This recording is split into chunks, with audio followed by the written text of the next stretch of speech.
자, 64페이지 용도지역편 계속합니다. 용도지역의 개요를 설명하고 있죠.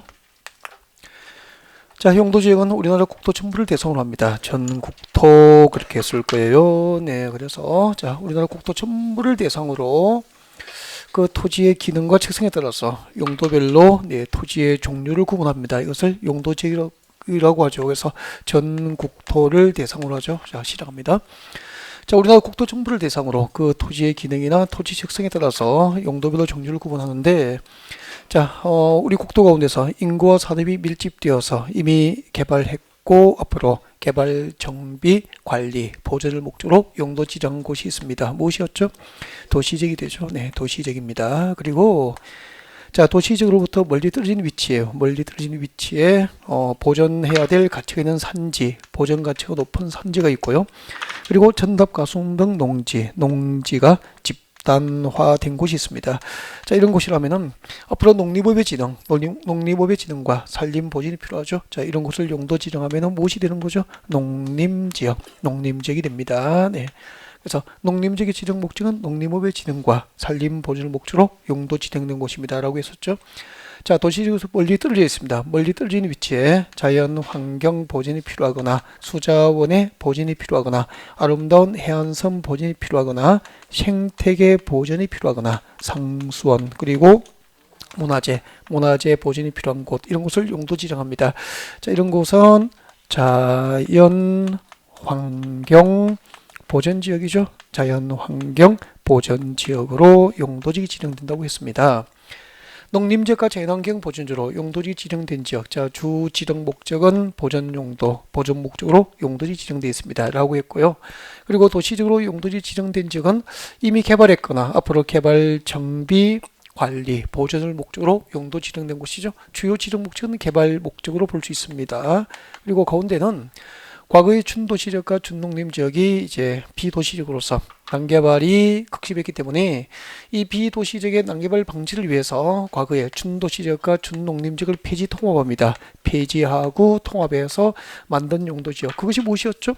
관리지역이었죠. 네, 관리지역 체제가 출범을 하게 된 거죠. 자, 이것이 2002년도 일이었다고 그랬고요. 이렇게 해서 이제 도시지역과 비도시지역으로 구분해 보면은 자, 이렇게 4개의 용도지역 체제가 이제 출범하게 되는데, 도시지역, 비도시지역의 관리지역과 농림지역, 자연환경 보존지역 이렇게 해서 4개의 용도지역 체제가 출범했는데, 자, 그 중에서 대통령령으로 용도지역을 다시 세부적으로 나누어서 지정할 수 있는 것은 뭐죠? 도시지역과 관리지역이에요. 그러니까 도시지역과 관리지역은 용도지역이 대통령령으로 세분 지정이 가능합니다. 그래서 도시지역이 세분되면은 도시지역 안에 모두 4개의 용도지역이 있습니다. 들어보셨죠? 네, 도시지역 안에 주거지역, 상업지역, 공업지역, 녹지지역 이렇게 되고요. 첫 글자 따서 주상공록 이렇게 오요. 그렇게 오는데 이 도시지역이 세분되면은 도시지역 안에 모두 16개의 용도별로 토지의 종류는 구분되는 거죠. 도시지역이 세분되면 모두 몇 개의 용도지역이 있죠? 16개. 생각보다 많죠. 그러니까 우리 서울에는 땅의 종류가 용도별로 16가지로 이제 땅의 종류가 구분돼서 용도지역이 구분 지정되어 있는 거예요. 아, 그렇구나. 16개 용도지역이 있는데 잠시 뒤에 도시지역 16개를 오늘 기본 이론 이거 해야 돼요. 그래서 16개의 종류하고 그 용도지역별 지정 목적, 특징을 다시 설명드릴 거예요. 그리고 이제 관리지역을 보셔야 되는데 관리지역 보세요. 이 관리지역은 여기도 실적 차이가 많이 나요. 그래서 관리지역을 다시 보겠습니다. 자, 관리지역을 보면은 3가지로 구분돼요. 관리지역은 3개인데 그림을 잘 보셔야 돼요. 이거 위치를 모르고 교재만 읽어서는 안 되죠. 자, 여기는 도시지역 맞죠? 도시지역이죠? 이 도시 주변에 산이 있어 없어? 있죠. 서울 주변에 그죠? 다 산 많죠. 이렇게 산이 있습니다. 그리고 도시 주변에 전답, 가송 등 농지가 집단화된 곳도 있죠. 도시 주변에 전답, 가송원 등 농지가 집단화된 곳도 많이 있죠. 네, 이런 곳입니다. 그럼 그림 잘 보십시오. 우리 국토 가운데서 전답, 가송 등 농지가 집단화되어 있고 주변에 보전 가치가 있는 산지가 있는 땅이 도시지역으로부터 멀리 떨어진 위치에 있으면 무슨 용도지역이죠? 농림지역이 되는 거예요. 도시지역에 가까우면은 이곳이 도시의 개발은 밖으로 확산되죠. 그죠? 도시의 개발이 자꾸 밖으로 확산되니까 현실적으로 농림지로 지정하여 농사만 짓는 것이 현실적으로 가능합니까? 불가능합니까? 불가능하죠. 그래서 농림지에 준하여 농업적 생산이 가능하도록 보전을 관리가 필요하다. 그래서 이름을 생산관리직으로 붙이게 된 거죠. 그러니까 생산관리직은 무슨 용도직에 사촌쯤 되죠? 농림지역의 사촌쯤 되는 용도직이에요. 전답, 가송 등 농지가 집도화되어 있고 주변에 산은 보이는데 그 위치가 도시지역에 가까우면 생산관리지역이죠. 도시에서 멀리 떨어지면 무엇이 되는 거죠? 농림지역이 되는 거죠. 그러니까 농림지역은 법적으로 도시지역과 경계를 이웃할 수 있다 없다? 없다는 걸 그림으로 보고 계시잖아요. 그 공인중개사가 생산관리지역이 어디에 위치한지도 모르면 안 되는 거잖아. 그러니까 서울 주변에 농가, 밭과 과수원이 보이고 주변에 산지가 보이면 생산관리지역일 확률이 매우 높다라고 보면 되는 거죠. 그리고 생산관리의 땅 사면은 서울에 가깝지만 서울에 이웃하고 있지만 얼추 농림지역만큼 개발이 곤란한 땅으로 보시면 돼요. 현재 거주하는 농업인이 아니면은 개발을 하기가 상당히 곤란하죠. 그런 땅이 생산관리지로 보시면 돼요. 그 다음에 자, 이게 도시지역이죠. 서울이 있죠. 도시 주변에 자, 시작합니다. 도시 가까운 곳인데 자연환경 보존이 필요하거나 수자원의 보존이 필요하거나 해안의 보존이 필요하거나 생태계 보존이 필요하거나 그리고 상수원 및 문화재 보존이 필요합니다. 그러면은 자연환경 보존, 수자원 보존, 해안 보존, 생태계 보존, 상수원 및 문화재 보존이 필요하면 본래는 무슨 용도적이죠? 자연환경 보존적 지정 대상이잖아. 그런데 도시지역에 가까우니까 도시의 개발이 밖으로 확산되니까 네, 자연환경 보전지로 지정하여 보전만 하는 것이 현실적으로 가능해요? 불가능해요? 불가능하거든. 그래서 자연환경 보전지역에 준하여 보존될 수 있도록 관리가 필요하다. 그래서 보전관리직으로 이름을 붙이게 된 거죠. 그러면은 보전관리는 서울에 가깝잖아요. 가까운데 국가가 이 땅은 자연환경 보전지역에 준하여 자연환경 보전, 수자원 보전, 해안 보전, 생태계 보전, 상수 및 문화재 보전을 목적으로 행정계획을 수립해둔 땅이기 때문에 개발하기 쉬워요? 곤란해요? 상당히 곤란하죠. 친구분이 나 땅 샀어 이번에. 서울서 가깝다? 비싸게 샀어? 싸게 샀어? 싸게 샀지. 보전관리니까 쌀 수밖에 없잖아요. 이게 서울에 가깝잖아. 맞잖아. 서울에 가깝죠. 싸게 샀죠. 그죠? 평당 500만 원에 산 거예요. 싸게 샀죠. 너무 좋아하는 거예요. 근데 자, 이게 경계선 하나 사이에 두고 그 옆에는 계획관리직입니다. 이 계획관리직은 잠깐 한번 보세요. 계획관리직은 농림적으로 보전 가치가 있었으면 생산관리지역 됐겠죠. 자연환경 보존으로 보존해야 될 가치가 있었다면 보전관리지역 됐겠죠. 그러면은 이 땅은 생산관리지역과 보전관리지역으로 지정이 안 됐다는 것은 농림지역이나 자연환경 보존지역으로 보존해야 될 가치가 없는 땅이잖아. 보존 가치가 없는 땅은 계획적으로 신도시를 개발해서 도시지역에 편입을 시킬 수 있죠. 그래서 이름을 계획관리지로 붙인 거죠. 계획관리지 뭐죠? 계획적으로 신도시를 개발해서 도시지역, 서울의 도시지역에 편입시킬 목적으로 용도 지정된 땅이에요. 무슨 용도지역의 사촌입니까? 도시지역의 사촌. 앞으로 신도시 개발의 1순위로 계획을 해둔 땅으로 이해할 수 있잖아요. 그럼 땅값이 비쌉니까? 쌉니까? 비싸죠. 얼추 도시지역만큼 비싸다고. 그럼 봐요. 선안의 보존관리지역하고 경계를 사이에 두고 여기는 계획관리지역, 여기는 보전관리지역. 보전관리지역은 평당 500만 원이에요. 근데 계획관리지역은 평당 2천만 원 할 수 있는 거잖아. 4배가 비쌀 수도 있잖아. 그래서 비싼 거 사야 돼요? 싼 거 사야 돼요? 비싼 땅 사야 되죠. 그래서 땅은 여러분 비전문가잖아요. 전문가가 아니고 진짜 뭐 서울시장님이 아빠가 아니면은 그 정도의 고급 정보가 농담으로 그 정도의 고급 정보가 없다면은 그죠? 땅은 비싼 땅을 사야죠. 그렇잖아요. 그래서 이 땅을 평당 500에 사면은 평당에 400 받고 빠지기도 쉽지 않잖아. 땅이라는 것은. 그렇죠. 그래서 땅은 비싸게 사야 됩니다. 그렇죠? 싼 땅은 쳐다보지 마십시오. 그 전문가하고 컨설팅 없이 고급 정보 없다면은 싼 땅은 사면은 실패하는 거죠. 보통 그래 땅 사서 실패하는 경우가 싼 거죠. 그래서 땅은 모르면은 둘 중 비싼 땅을 사면 되죠. 싸고 좋은 땅은 세상에 있을까 없을까? 없죠. 싸고 좋은 땅은 내 것, 여러분에게까지 갈 수가 없겠죠. 네. 진짜예요. 자, 그러면은 생산관리지역, 보전관리지역, 계획관리지역 설명했는데 생산관리지역은 농림지역의 4촌쯤 되죠. 보전관리지역은 무슨 용도지역의 4촌입니까? 자연환경 보전지역의 4촌쯤 되는 땅이죠. 그래서 이 오른쪽 라인, 자연환경 보전지역 라인이라든지 보전관리지역 라인이라든지 나중에 보전녹지지역 라인은 정말 고급 정보가 아니면 전문가의 컨설팅 없이는 일반인이 땅 사서 안 되는 곳이라고 생각하시면 돼요. 네. 잘못 사면은 안 사면은 본전이잖아. 잘못 사면은 빠져나올 수도 없다고 그런 곳이에요. 네, 생산관리지역과 보전관리지역, 지정 목적 밑줄 거 드리겠습니다. 64페이지 보세요.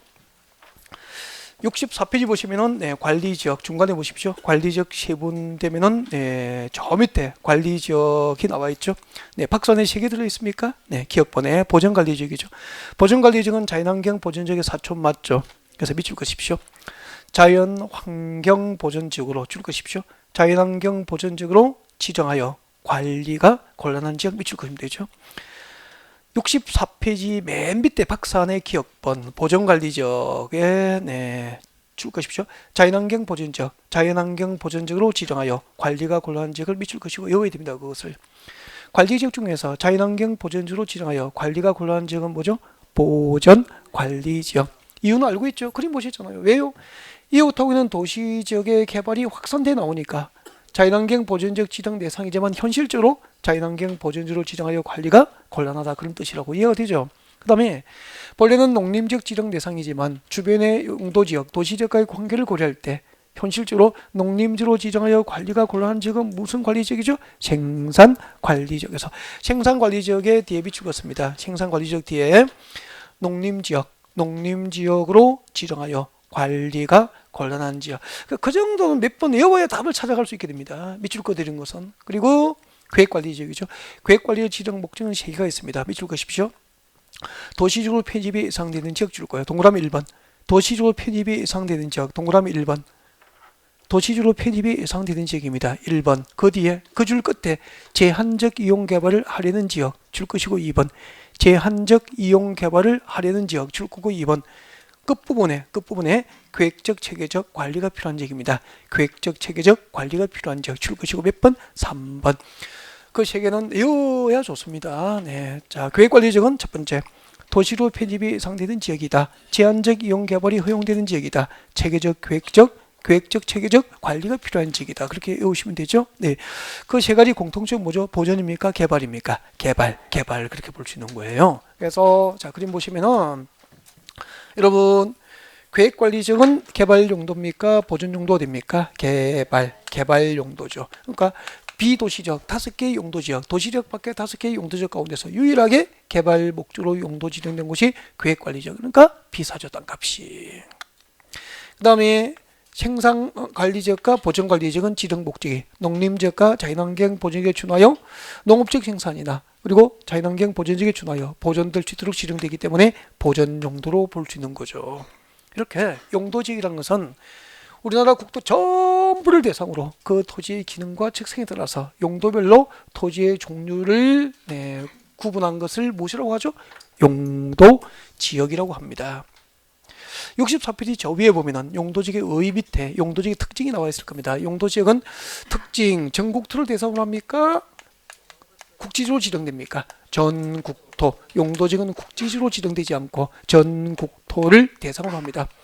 교재 64페이지 있죠? 64페이지 저 위에 보면은 용도지역의 특징이 나와 있을 거예요. 의 밑에 보면은 두 번째 용도지역은 한꺼번에 일률주로 지정합니까? 필요에 따라서 순차적입니까? 필요에 따라서 순차적으로 지정됩니다. 필요에 따라서 순차적으로 지정되죠.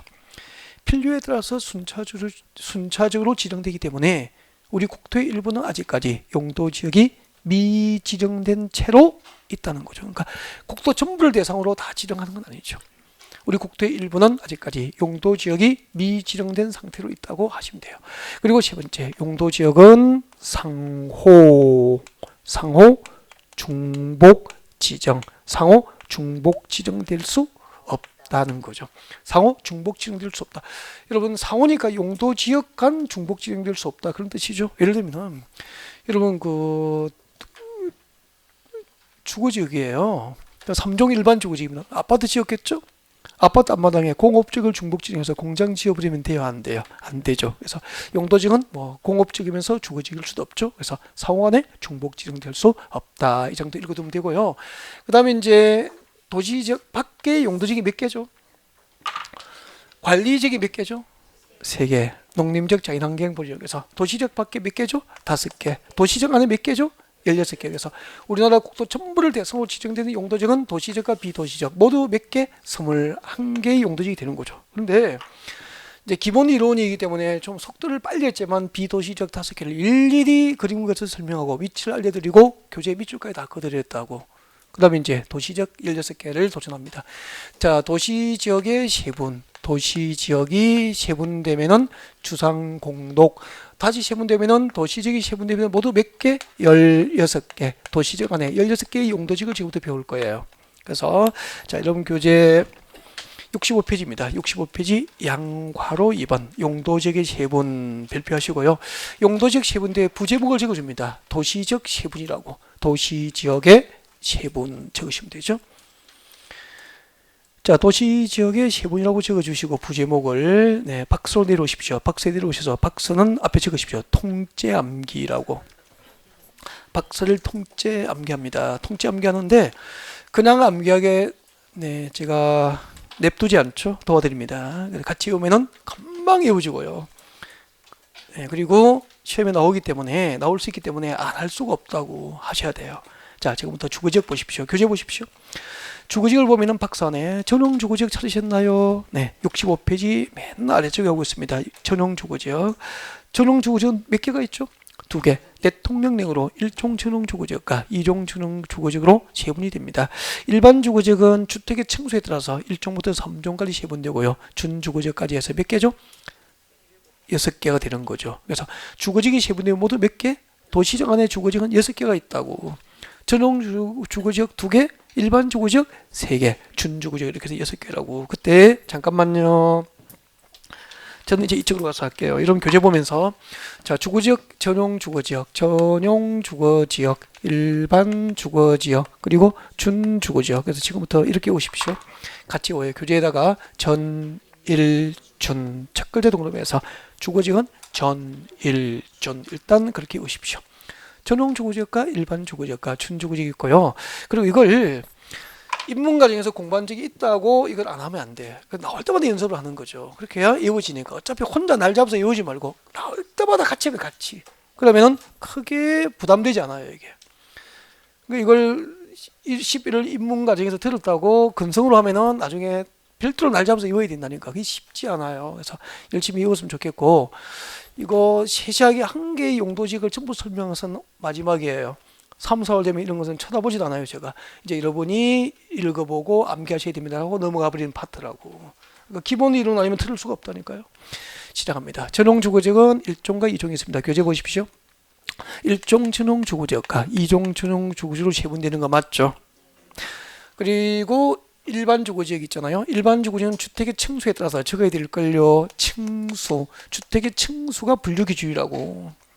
일반 주거지역은 주택의 층수에 따라서 1종부터 3종까지 세분됩니다. 그래서 1종 일반 주거지역, 2종 일반 주거지역, 그리고 3종 일반 주거지역으로 세분이 되는 거예요. 이렇게 해서 이제 주거지역, 준주거지역까지 6개의 용도지역이 있고요. 그때 1종 전용 주거지역은 자, 교재 보세요. 단독 동그라미 하십시오. 빨리빨리 하십시오. 단독. 2종은 공동 동그라미 하십시오. 그래서 1종 전용 주거지역은 단독주택 중심, 2종은 공동주택 중심의 편리입니까? 양호입니까? 양호한 줄 것이십시오. 양호한 주관경 보를 목적으로 하는 거죠. 그래서 여러분 양호한 주관경 보를 목적으로 하면은 전용 주거지역으로 하는 거예요. 그때 단독주택 중심의 양호한 주관경 보를 목적으로 하면은 1종이 되는 거고, 공동주택 중심의 양호한 주관경 보를 목적으로 하면은 2종이 되는 거예요. 그래서 1종 전용 주거지역은 단독주택 전용으로 이해하시면 돼요. 2종은 공동주택 전용 용도적으로 이해를 하시면 된다는 거죠. 그 다음에 일반 주거지역인데 일반 주거지역은 주택의 층수에 따라서 1종부터 3종까지 세분되는데요. 자, 1종은 저층, 동그라미 하십시오. 빨리 하세요. 저층. 2종은 중층, 3종은 중고층, 중고층 그렇게 되는 거예요. 그러니까 속도가 빠를 수밖에 없어요. 800페이지를 이렇게 세세하게 수험을 준비하기 위해서는 속도가 좀 빠를 수밖에 없어요. 그래서 좀 빠르면은 나중에 인터넷 강의로 조금 배속을 느리게 해서 들으면 되잖아. 아니 이걸 천천히 하면은 석 달도 다 못 떼어요, 진도를.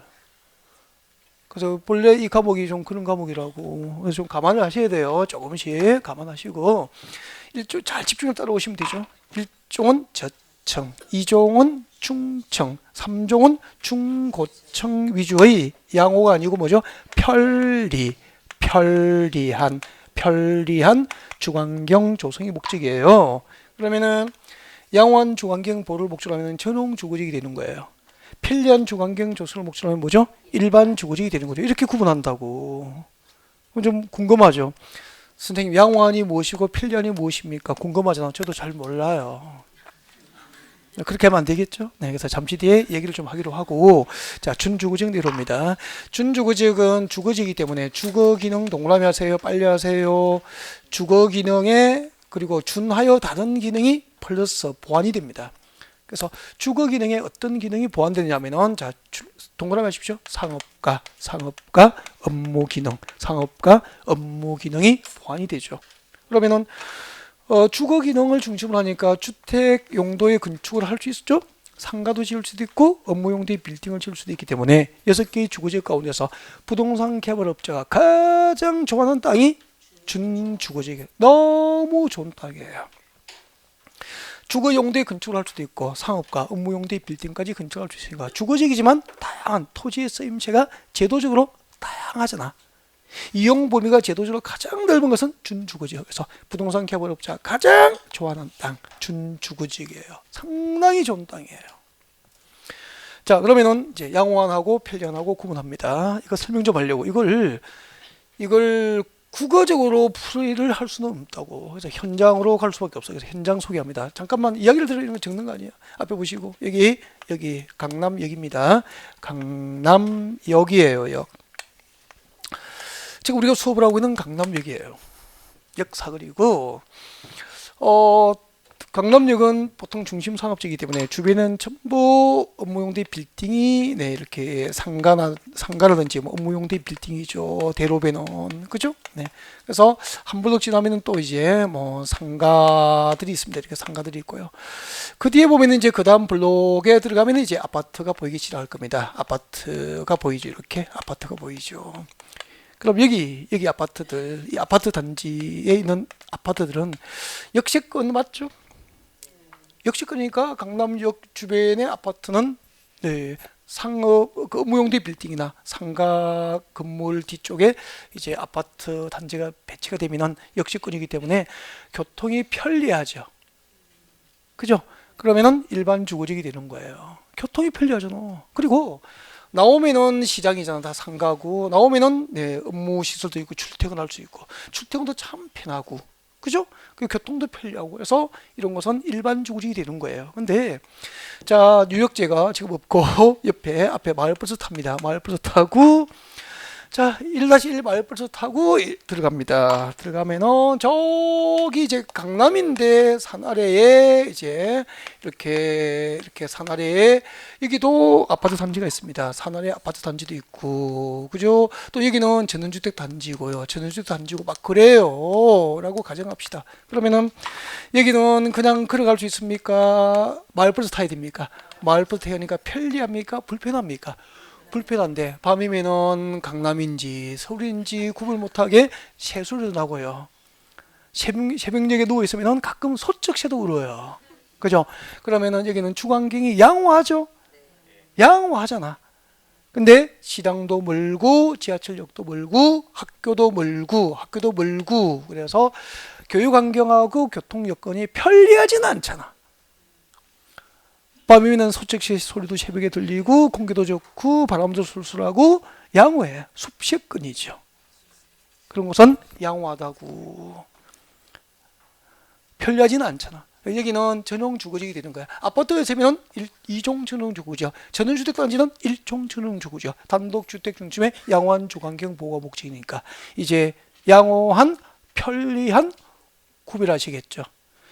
보통 역세권 아파트는 교통 여건이 좋고 학교도 가깝고 그리고 상업시설 이용도 편리하니까 이런 것은 일반 주거지이고 역세권에도 조금 멀게 떨어진 저기 그죠?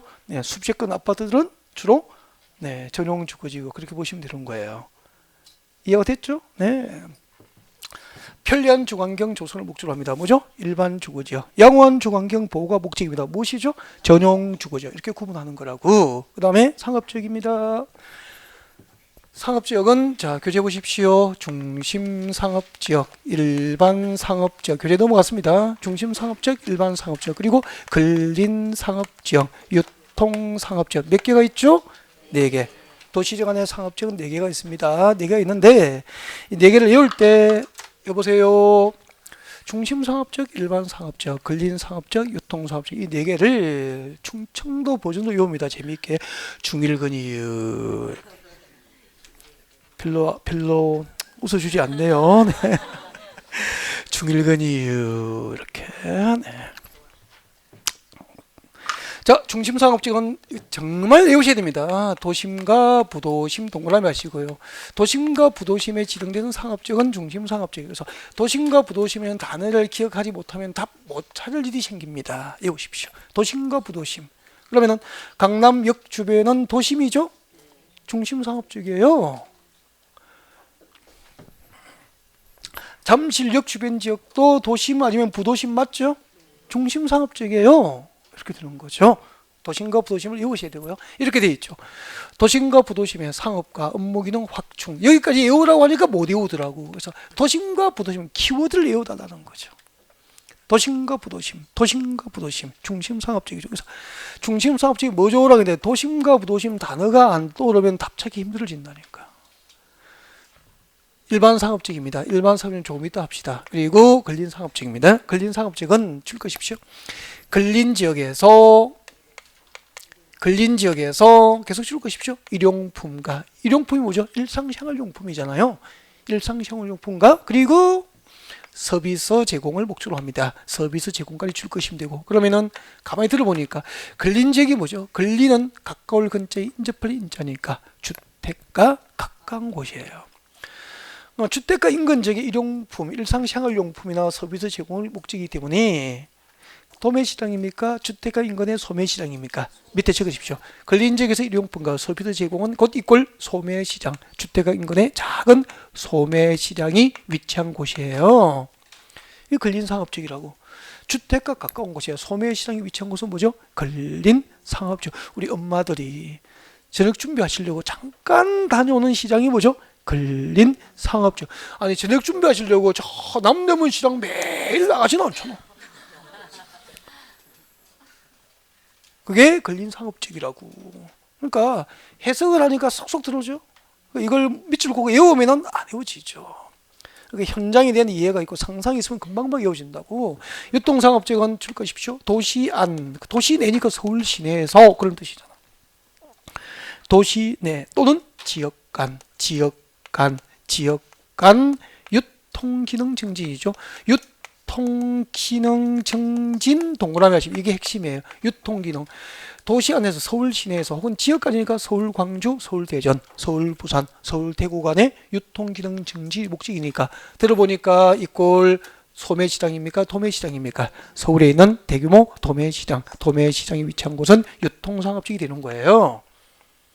그러면은 도심과 부도심도 아니고 소매시장, 도매시장도 아니면은 일반적인 상업과 업무 기능을 담당하는 일반 상업직이 되는 거예요. 이해가 됐습니까 이제? 그래서 일반 상업직 줄 것이십시오. 일반적인 상업, 일반적인 상업 이걸 외우시면 되죠. 소매시장도 아니야. 주택가 인근 지역의 소매시장이 아니야. 그리고 남대문 시장, 동대문 상가와 같은 도매 시장도 아니야. 그리고 도심과 부도심도 아니야. 그러면은 뭐죠? 일반 상업적, 일반적인 상업과 업무기능 담당이라고 한 거죠. 얼마나 특징이 없으면은 일반적인 상업이라고 했겠어요. 일반적인 사업과 업무기능 담당을 목적으로 합니다. 일반 상업적 그렇게 되는 거예요. 그리고 공업적입니다. 공업적은 세 개가 있습니다. 전용 공업적, 일반 공업적, 준공업적이 있습니다. 준공업적이 있는데 전용 공업적, 일반 공업적, 준공업적 머리 글자 동그라미에서 전일준 그렇게 오십시오. 전일준 전용 공업지역과 일반 공업지역과 준공업지역 전일준 그렇게 오시고 전용공업지역은 중화학공업과 공해성공업 수용이 목적이죠. 공해성공업 동그라미 하십시오. 공해성공업 수용이 목적이에요. 공해성공업이 핵심이에요. 핵심. 공해성공업을 수용하는 게 목적이니까 공해를 배출하는 공장을 한 곳에 모으려고 만든 공업지역이 뭐죠? 전용 공업지역. 그럼 나중에 여러분의 고객이 공장을 지을 때 무슨 공장을 지을 거예요? 물어보셔야 돼요. 네, 석유화학 단지를 조성하고 싶습니다. 그러면은 석유화학은 공해를 상징하죠? 어디에 보내야 되죠? 전용공업지역에 땅을 사줘야 되는 거죠. 그래서 전용공업지역은 공해 전용이에요. 네, 공해 전용이라고 생각하셔야 되고요. 그 다음에 일반 공업지역이죠. 밑줄 그십시오. 환경을 저해하지 않는 공업 배치가 목적이죠. 환경을 저해하지 않는 공업 배치 줄 것이고 이걸 환경을 저해하지 않는 공업을 배치하는 게 목적이니까 공해입니까? 무공해입니까? 무공해로 이해하시면 되잖아요. 이걸 무공해. 그래서 공해를 배출하는 공장을 한 곳에 모을 거야. 뭐죠? 전용 공업적. 공해를 배출하지 않는 공장을 한 곳에 모을 거야. 뭐죠? 일반 공업적. 그렇게 구분하는 거예요. 이해가 되잖아요. 이걸 설명 듣고 외우는 거하고 그냥 막 외우는 거 다릅니다. 완전 다르죠. 그래서 공해를 배출하지 않는 공장이라면 일반 공업지역에 땅을 팔아야 되는 것이고 공해를 배출하는 공장이라면 전용 공업지역에 보내야 되는 거죠. 네. 그리고 중공업지역입니다. 경공업 동그라미 하십시오.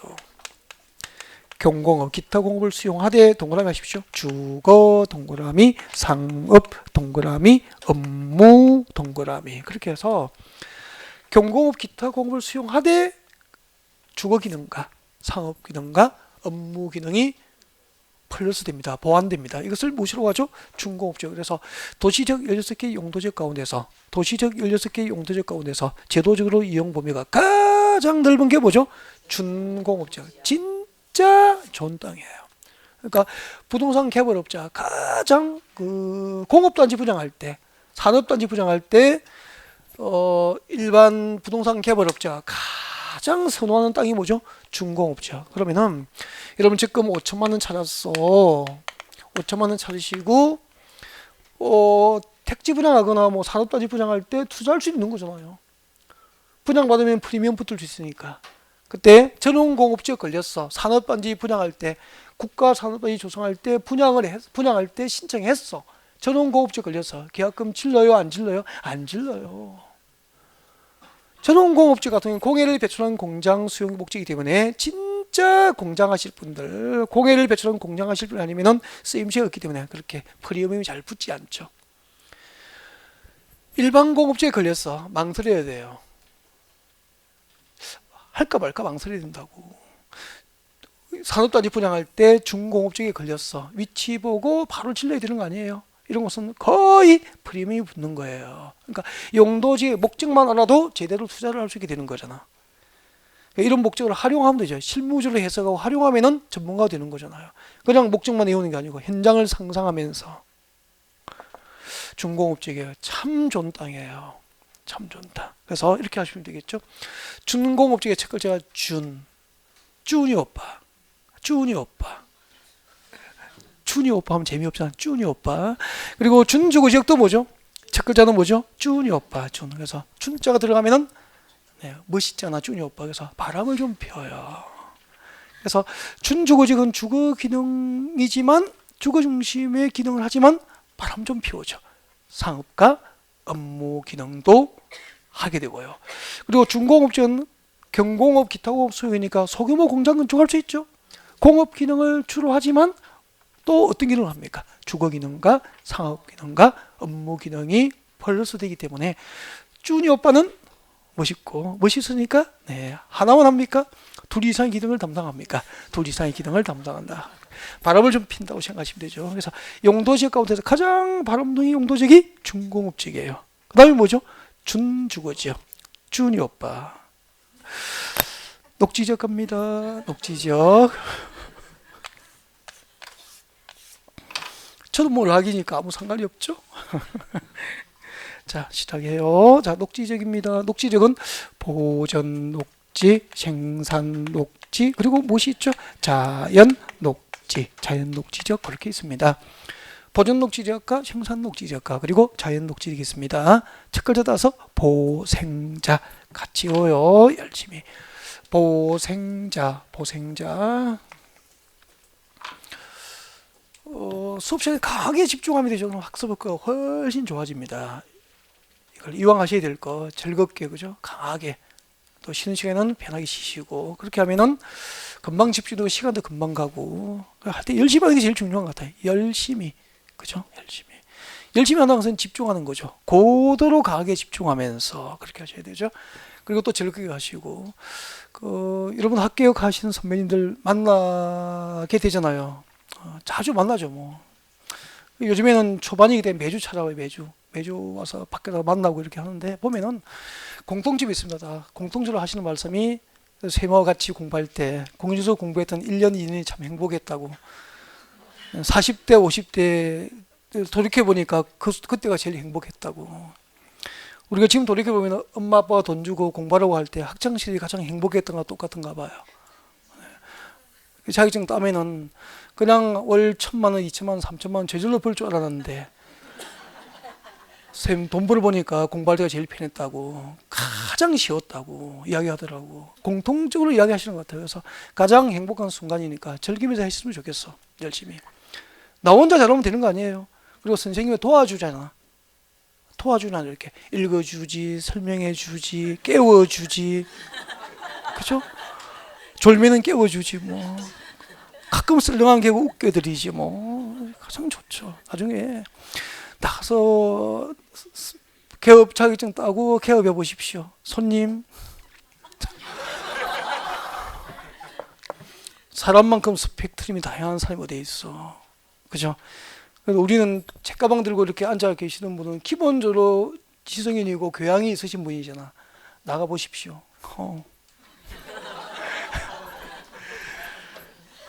사람.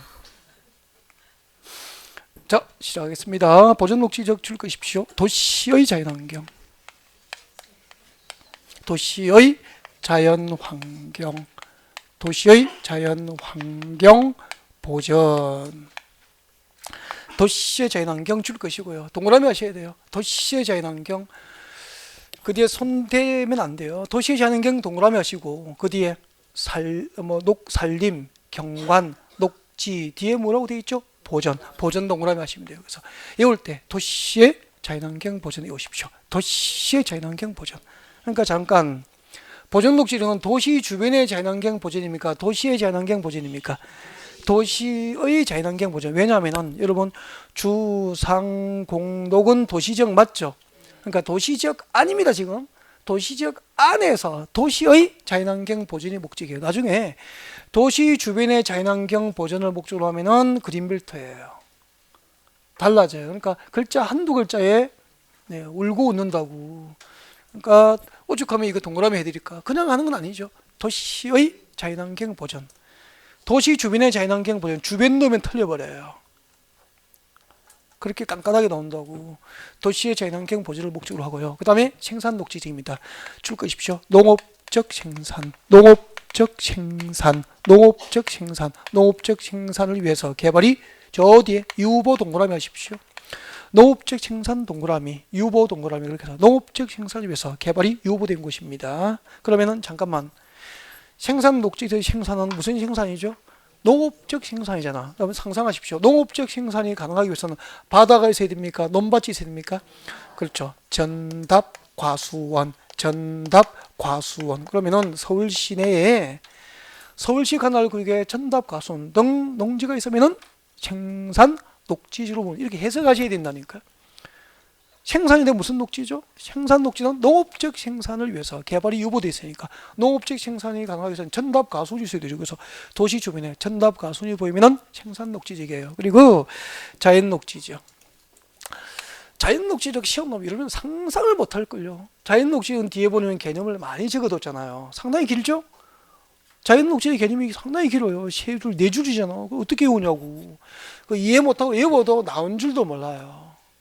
자연 녹지적은 뭐냐면은 좋은 말을 다 적었죠. 뭐 이런저런 뭐 이러고 저러고 하다가 제일 끝에 가면은 줄 것이십시오. 불가피한 경우에 하나요.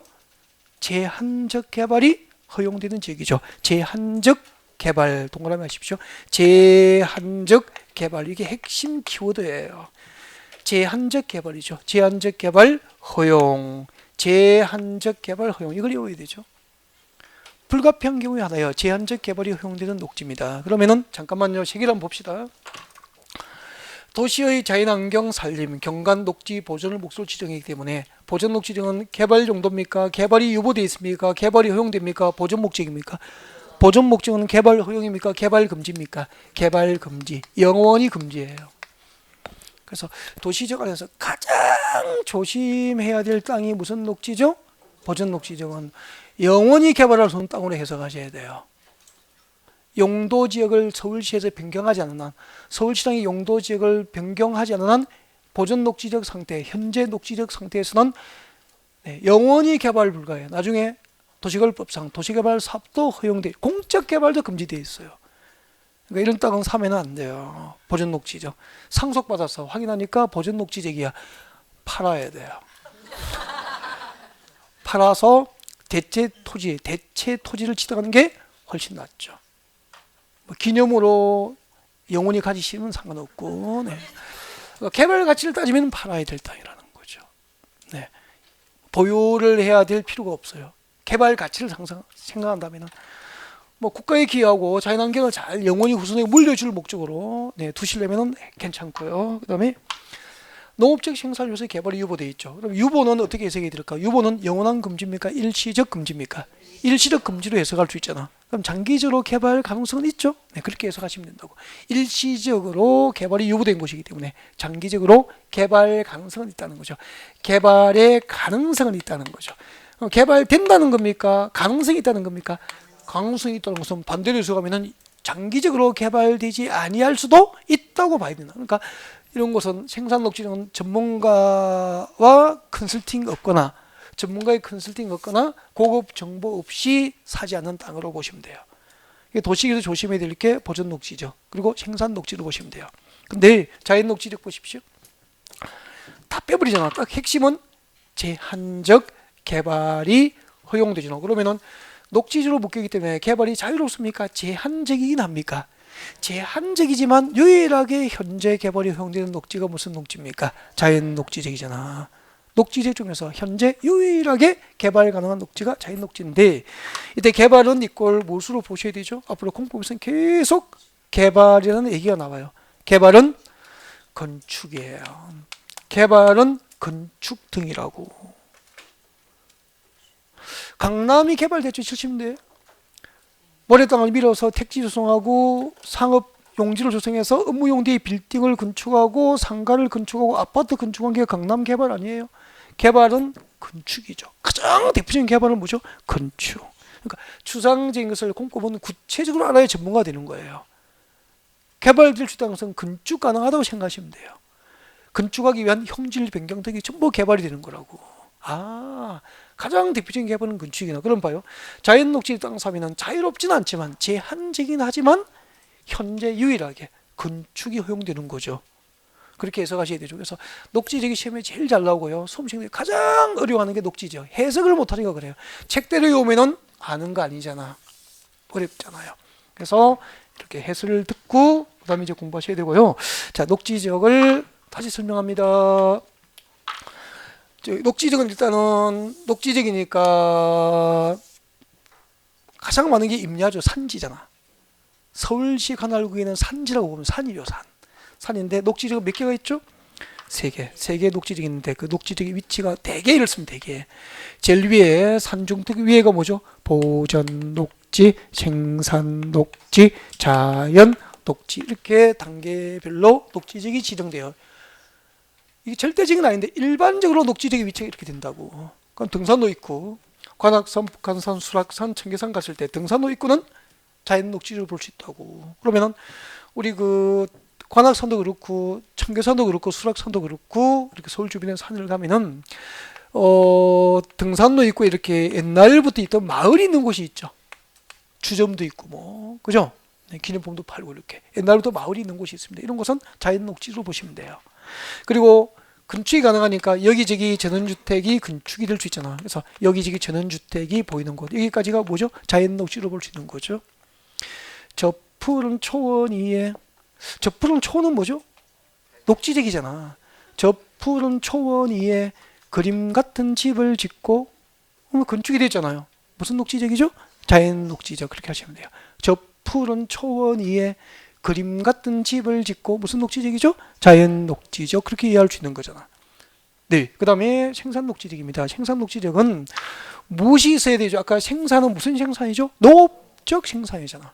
농업적 생산이 가능하기 위해서는 무엇이 있어야 되죠?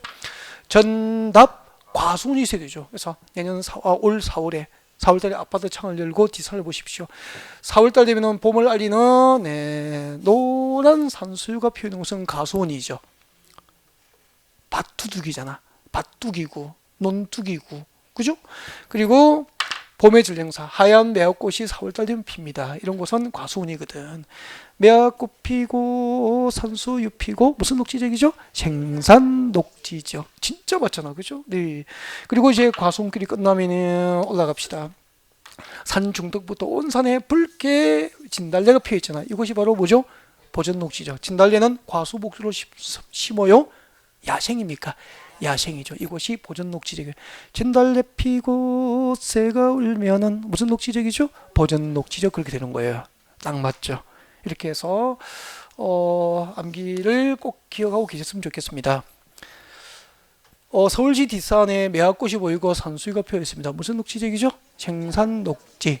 저 푸른 초원 위에 그림 같은 집을 짓고 뭐죠? 자연 녹지. 진달래 피고 새가 울면은 무슨 녹지죠? 보전 녹지죠. 그렇게 되는 거예요.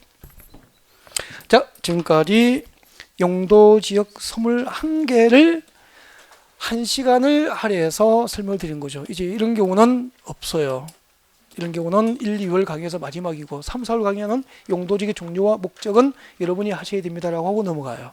잠시 휴식 후에 다음 절차 용도지역 지정 절차를 들어갑니다.